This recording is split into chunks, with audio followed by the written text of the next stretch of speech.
There are regions in the world where geography is a condemnation. The South Caucasus is one of them. Caught in a vice between Russia, Turkey, and Iran, this crossroad of empire is a chessboard where every move can lead to disaster. At the heart of this chessboard, a nation with a millennial history but a fragile state, Armenia, one of the oldest Christian civilizations, whose recent history has been marked by the start of the genocide on a 70 years Soviet parenthesis.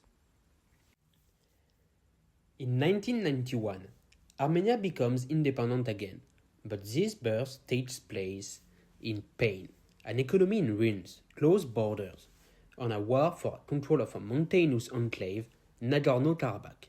How do you govern a country under such conditions? What choices are available to a leader when every option seems to lead to a dead end?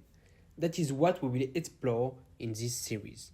If you are interested in this format, we will continue with the journey of his successor, the strongman from Karabakh, Robert Kocharian. To understand the decision of 1991, one must first understand the man's profile. Levon Ter-Petrossian is not a career politician, one of those Communist Party officials known as apparatchik. He is a philologist, a specialist in medieval manuscript, working at the Mate Nadaran in Yerevan, the prestigious Institute of Ancient Manuscript. An historian, how does he end up leading a country? His entry into politics came late. In the late 1980s, the leader of the USSR, Mikhail Gorbachev, launched the Glasnost, a policy of openness that freed speech. Everywhere, people were awakening. In Armenia, this awakening was led by the Karabakh Committee, a group of intellectuals demanding the unification of Nagorno-Karabakh. Ter-Petrossian became one of its leading figures. His arrest by Moscow in 1988 turned him into a national hero. So he was already a political figure before independence. Exactly. The movement gained such momentum that it became unavoidable. In the May 1990 legislative elections, the Communist Party officially won the most seats. But Ter-Petrossian, Pan-Armenian National Movement and its allies formed a democratic bloc powerful enough to take political control. On August 4, 1990, after several tight rounds of voting in parliament, Levon Ter-Petrossian was elected chairman of the Supreme Soviet. It was the first time a non-communist force had taken power in a Soviet republic. He was therefore already at the helm when the USSR collapsed. After a referendum was overwhelmingly approved on September 21, 1991, independence was officially declared on September 23. 1 month later, on October 17, Ter-Petrossian was elected the first president of the Republic of Armenia with an overwhelmingly 83% of the vote. But this independence came at a cost, a total blockade. Turkey and Azerbaijan closed 84% of the country's land borders, and with them the vital railways and pipelines from the Soviet era. The impact on trade was near total. Ter-Petrossian didn't just have to reform a country, he had to invent one.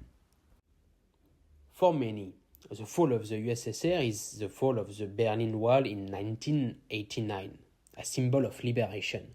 But for the people living inside the Union, it was above all the beginning of nameless economic chaos.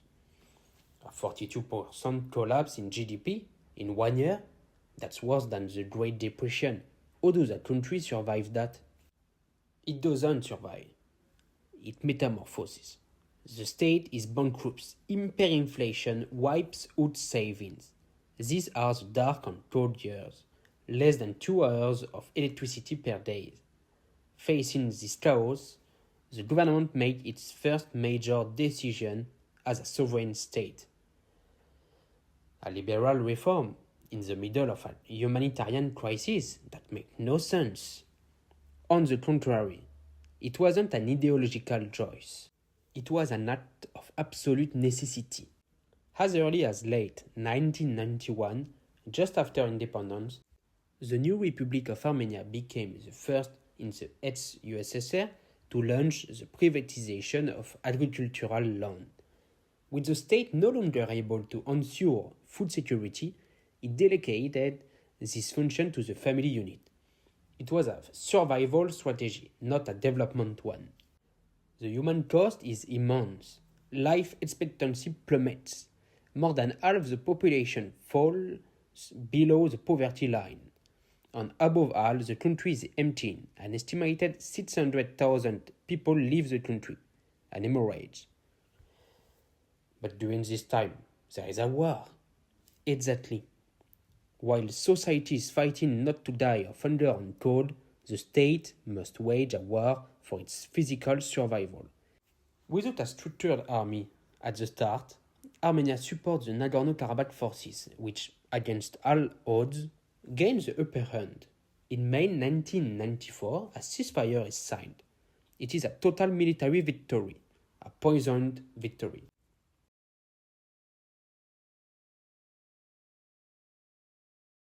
The 1994 ceasefire marks the end of the collapse, but the victory creates an unsolvable strategic dilemma.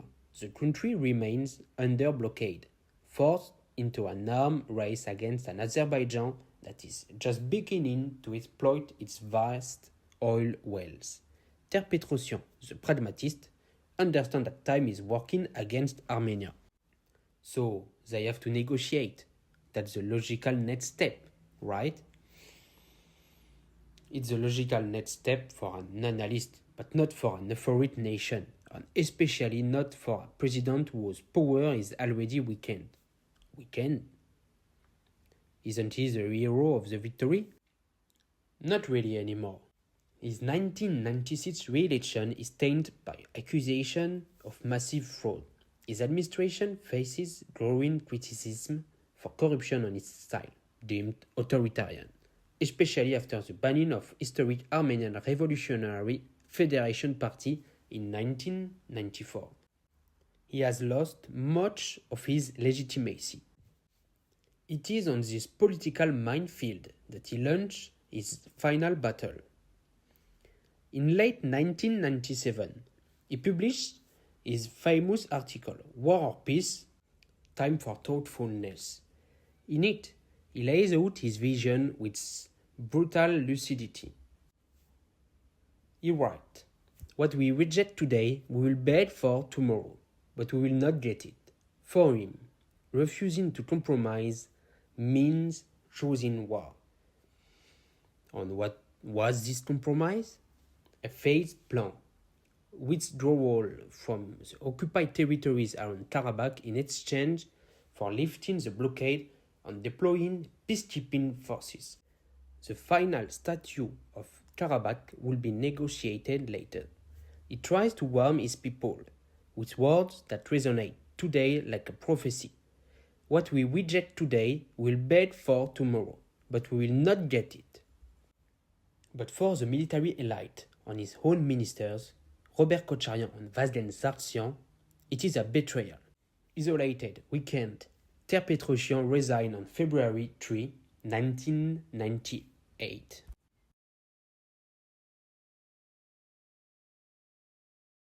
The legacy of Levon Ter-Petrossian is that of a tragic realist. The founder of a state who preside over a military victory, but who argued in vain that this victory without a political settlement would lead to a long agony. So he failed. His fall in 1998 was more than a personal failure. It was a fundamental strategic choice for the country. Between the pragmatism of a hard compromise for peace and the national romanticism of preserving a military victory at all cost, the Armenian elite chose the second path. In his resignation speech, he declared, "The party of peace and dignified reconciliation has lost in Armenia." This sentence, at the time, sounded like the justification of a defeated politician. With insight, it resembled a prophecy whose tragic fulfillment, more than 20 years later, would redefine the map of the South Caucasus.